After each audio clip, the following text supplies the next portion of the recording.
नमस्कार दोस्तों, संविधान के इस वीडियो में आपका स्वागत है।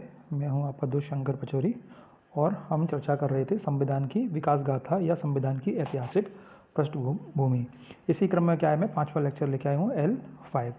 ठीक है, अभी तक हम पहले जो भी एक्ट डिस्कस कर रहे थे उसमें भारतीय शासन अधिनियम 1919 तक आ गए थे। अब इसमें हम सेकंड लास्ट एक्ट डिस्कस करेंगे, भारतीय शासन अधिनियम 1935। ठीक है, देखिए मैंने आपको पिछले वीडियो में 1919 का बताया था, फिर उसमें मैंने आपको साइमन कमीशन या साइमन आयोग के बारे में बताया था, और इसी बीच में एक घटना और आ गई थी कि सांप्रदायिक अवार्ड या कम्युनल अवार्ड आ गया था। ठीक है, तो थोड़ा सा यहाँ पे सांप्रदायिक अवार्ड को चर्चा कर लेते हैं जो कि 1932 में आया था। फिर इसके बाद क्या करेंगे, हम भारतीय शासन अधिनियम 1935 को देखेंगे। देखिए, अंग्रेज इस बात को समझ गए थे कि अगर हिंदुस्तान पे अपना प्रभुत्व कायम रखना है तो हिंदुस्तान को तोड़ना पड़ेगा, और हिंदुस्तान को तोड़ने का सबसे अच्छा तरीका है कि यहाँ की एकता और अखंडता को क्या कर दो, तोड़ दो, यानी कि लोगों को आपस में लड़ा दो। तो इसका उनको टूल क्या मिल गया था, इसका आधार क्या मिल गया था, वो था सांप्रदायिकता को बढ़ाना, और उसकी व्यवस्था कैसे कर रहे थे, पृथक निर्वाचन के माध्यम से। ठीक है, जैसे सांप्रदायिकता का जनक किसको कहा जाता है, लॉर्ड मिंटो को कहा जाता है, जिसने कि मॉर्ले मिंटो रिफॉर्म्स या इंडियन काउंसिल एक्ट 1909 लेके आया था, और वहाँ से क्या है, मुस्लिम को या मुसलमान लोगों को पृथक निर्वाचन की व्यवस्था उन्होंने कर दी थी। इसी चीज़ को क्या किया था उन्होंने 1919 में बढ़ा दिया था, और किस किसको दे दिया, सिखों को दे दिया था, एंग्लो इंडियन को दे दिया था, ठीक है, इंडियन यूरोपियंस को दे दिया था। इस प्रकार से क्या है कि सांप्रदायिकता को उन्होंने बढ़ा दिया।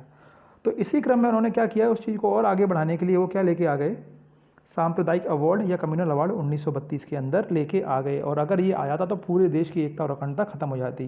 ठीक है, थोड़ी जानकारी देख लेते कि उस समय ब्रिटिश का प्रधानमंत्री जो थे वो रैमजे मैकडोनाल्ड थे। ठीक है, अब इसमें व्यवस्था क्या की गई, दलितों के लिए अलग निर्वाचन व्यवस्था का प्रावधान ये लेके आ गई। अब बताइए दलित कौन थे, दलित तो हिंदू ही हैं, यानी हिंदुओं को ही आपस में लड़ाने की क्या करी उन्होंने, कोशिश कर दी। और इनको पता चल गया कि अगर हिंदुओं को आपस में लड़ा दिया, दलितों और सामान्य के आधार पर, या ऐसे व्यक्ति जो दलित हैं और जो गैर दलित हैं उनको आपस में लड़ा दो, तो देश की एकता और अखंडता क्या है, टूट जाएगी। और जो भी देश के अंदर आज़ादी की मांग चल रही है, जो समस्या अंग्रेजों के लिए पैदा हो रही हैं, वो सब क्या होंगी, खत्म हो जाएंगी।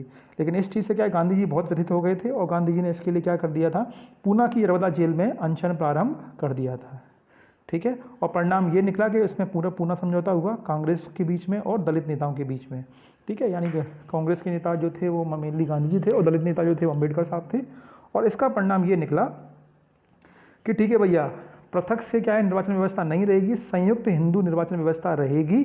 लेकिन हाँ, कुछ छूट दलितों को दे दी कि दलितों के लिए क्या कर दिया उन्होंने, आरक्षण दे दिया।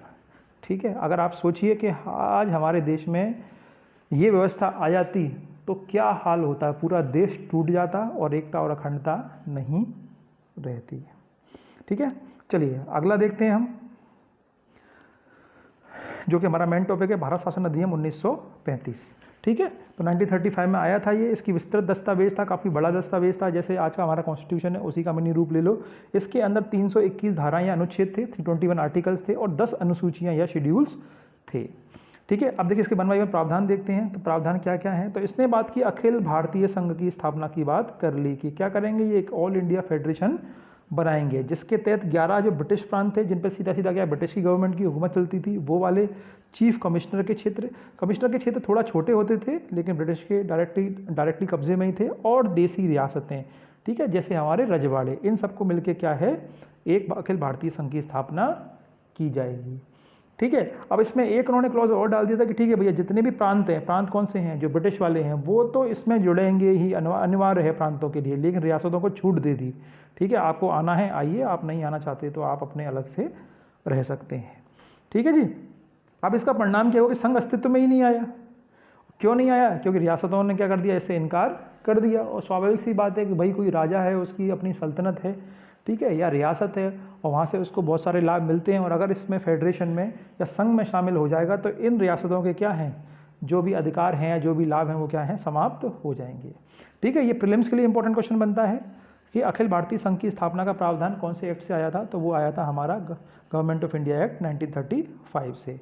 ठीक है, और वैसे भी ये बहुत इंपॉर्टेंट है कि भारत शासन अधिनियम 1935 की अधिकतर धाराएं या अनुसूचियां एज इट इज़ ले ली हैं, इंडियन कॉन्स्टिट्यूशन में, भारतीय संविधान में, या फिर क्या है कि उनको कुछ परिवर्तन के साथ में क्या है भारतीय संविधान के अंदर लेकर आ गए हैं। तो ये भारत शासन अधिनियम क्या है, बहुत ही महत्वपूर्ण है। इसको मिनी कॉन्स्टिट्यूशन, लघु संविधान भी बोलते हैं।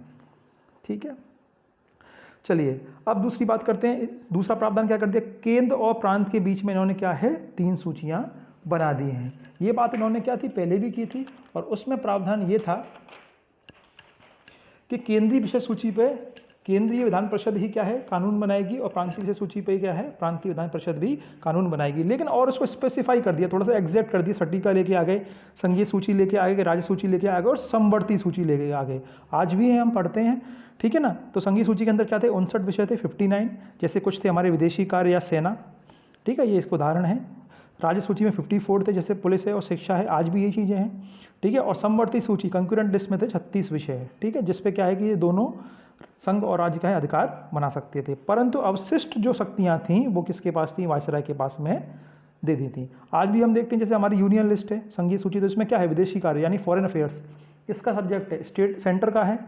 आर्मी किसके अंडर में है, सेंटर के अंडर में। इसी प्रकार पुलिस किसके अंडर में होती है, स्टेट के अंडर में होती है।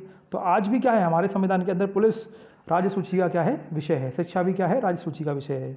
समझिए बात को, ये चीज़ें थी। अब देखिए, अब मैंने आपको क्या बताया था कि धीरे धीरे उन्होंने क्या कर दिया था, 1857 की क्रांति के बाद में कुछ कुछ छूटें हमें देना शुरू कर दिया था, यानी कि हमें रोटी का टुकड़ा देते जा रहे थे। तो यहाँ एक बड़ा सा रोटी का टुकड़ा दे दिया।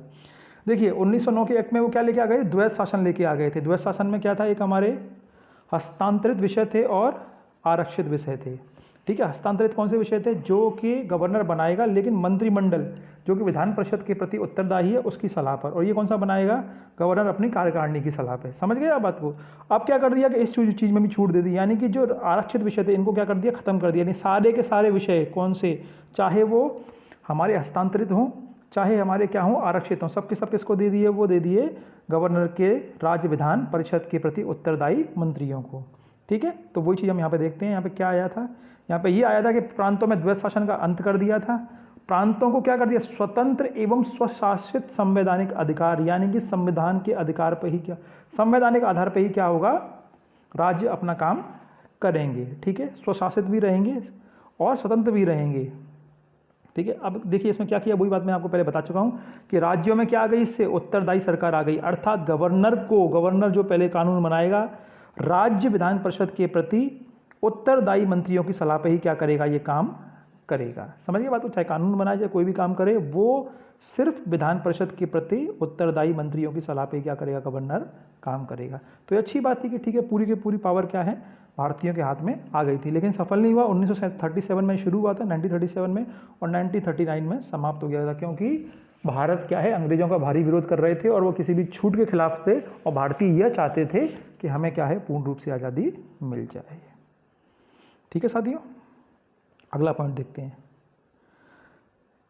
लेकिन एक चीज़ और कर दी, अब ये द्वैत शासन राज्य से तो खत्म कर दिया, लेकिन केंद्र में लेके आ गई है।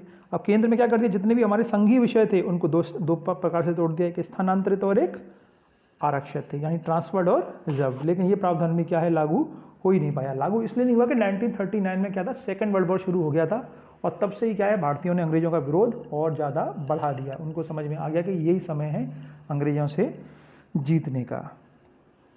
ठीक है जी। चलिए, अब पहले क्या था कि 1909 वाले एक्ट से क्या केंद्र में 2 सदनी व्यवस्था लाए थे। एक क्या थी हमारी राज्य परिषद और एक केंद्रीय विधान सभा, ठीक है ना, जिसको आज अपन राज्यसभा और लोकसभा बोलते हैं। अब ये फंडा कहाँ पे लेके आ गए थे, वो लेके आ गए थे राज्यों में या स्टेट में, ठीक है। अपने यहाँ जैसे मध्य प्रदेश में नहीं होती है, यूपी में होती है, ठीक है ना। जैसे क्या है वहाँ पे विधानसभा और राज्यसभा और क्षमा चाहूँगा, विधानसभा और Vidhan Parishad, state legislative assembly and state legislative council, ठीक है ना। State legislative council upper house होता है और स्टेट लेजिस्लेटिव असेंबली या विधानसभा क्या है निम्न हाउस होता है। तो यही क्या है, ये चीज़ क्या है, ये वहाँ पे राज्यों में लेके आ गया। 2 सदनी व्यवस्था को कहाँ पे लगा दिया इन्होंने, 6 राज्यों में लगा दिया। कौन कौन से राज्य थे, बंगाल था, बम्बई था, मद्रास था, बिहार था, संयुक्त प्रांत था और असम था। आज भी हमारे यहाँ क्या है 2 सदनी व्यवस्था कौन कौन से में है, जैसे यूपी हो गया, बिहार हो गया, महाराष्ट्र हो गया, कर्नाटका हो गया, आंध्र प्रदेश हो गया और तेलंगाना हो गया, ठीक है ना। इसके अलावा जो भी राज्य आप देख लीजिएगा, ये आपके लिए होमवर्क है। अब देखिए, भारत को तोड़ने का या भारत से लड़ने का जो उनका 1909 से हथियार चला रहा था, वही हथियार क्या है यहाँ पे उसके पीछे पड़ गए, छोड़ ही नहीं रहे थे। 1909 में मुसलमानों को दिया, 1919 में सिखों को, एंग्लो इंडियंस को, इंडियन यूरोपियंस को, क्रिश्चियन को दिया। ठीक है, 1932 के कम्युनल अवार्ड से दलितों को ले आए और यहाँ पे भी कर दिया भैया। ठीक है, सांप्रदायिकता को बढ़ावा दे रहे हैं और पृथक निर्वाचन किसके लिए ले आए? दलित लोगों के लिए। ठीक है, प्रावधान लेके आ गए, नहीं मान रहे थे। महिलाओं के लिए और मजदूर वर्ग को। बताओ आप हिंदू ही आपस में लड़ेंगे तो देश कैसे टूट जाएगा? कोई देश बचता ही नहीं, कुछ भी नहीं बचता हमारे यहाँ। ठीक है जी, एक छोटा सा प्रावधान और था, जैसे 1858 भारत शासन अधिनियम जो था उससे क्या है, भारत सचिव की स्थापना की थी और भारत सचिव के लिए भारत परिषद की स्थापना की थी जिसके अंदर 15 सदस्य थे। तो इसका क्या कर दिया, इसको समाप्त कर दिया इन लोगों ने और इसकी जगह क्या लेके आ गए, वो एक सलाहकार टीम लेके आ गए। ठीक है, अब ये 3 चीज़ें बहुत इंपॉर्टेंट है, ध्यान याद रखना प्रीलिम्स के पॉइंट ऑफ व्यू से। एक तो उसमें क्या था, रिजर्व बैंक की स्थापना का प्रावधान था 1935 में जो कलकत्ता में हुई थी। ठीक है, एक क्या था हमारा संघीय न्यायालय, सुप्रीम कोर्ट। ठीक है, 1937 में एस्टेब्लिश हुआ था। और एक था हमारा संघीय लोक सेवा आयोग। ठीक है, वैसे आपको मैंने बताया था कि 1919 के एक्ट में केंद्रीय लोक सेवा आयोग आ गया था, उसका नाम कर दिया था उन्होंने संघीय लोक सेवा आयोग। और इसके अलावा क्या था, प्रांतीय लोक सेवा आयोग भी ये लेके आ गए थे, जैसे हमारा क्या है MPPSC, मध्य प्रदेश लोक सेवा आयोग। ठीक है, और एक छोटी सी चीज़ थी कि भाई संयुक्त लोक सेवा आयोग का भी प्रावधान था, यानी कि 2 या 2 से अधिक राज्य चाहते हैं कि हमारा एक ही लोक सेवा आयोग हो तो उसको क्या बोल दिया, संयुक्त लोक सेवा आयोग बोल दिया। ठीक है, इसके बाद है तो एक पॉइंट और था कि लगभग इसमें क्या है 10% जनता को क्या है मताधिकार मिल गया था। ठीक है, इससे पहले 1919 वाले एक्ट में क्या है, शिक्षा, प्रॉपर्टी या कर। ठीक है, शिक्षा, संपत्ति या कर के आधार पर तो मताधिकार था और यहाँ पे वो चीज़ बढ़ गई थी और लगभग क्या था 10% जनता को मताधिकार मिल गया था। ठीक है, देखिए चलिए तो इस वीडियो को अपन यहीं समाप्त करते हैं। आई होप कि आपको वीडियो अच्छा लगा होगा। ये एक्ट बहुत इंपॉर्टेंट है और बहुत ही ज़्यादा कन्फ्यूजिंग है, इसलिए मैंने इनको काफ़ी आसानी से पढ़ाने की कोशिश की है। इन वीडियो को देखिए और जो भी आपकी रेफरेंस बुक है उससे बार बार रिवाइज़ कीजिए। Thank you so much, goodbye, take care. आपका कोई भी डाउट हो तो हमारे टेलीग्राम ग्रुप पे आप पूछ सकते हैं। ठीक है, इसके PDF नोट्स हम आपको टेलीग्राम ग्रुप पे दे देंगे। Thank you so much, goodbye, take care.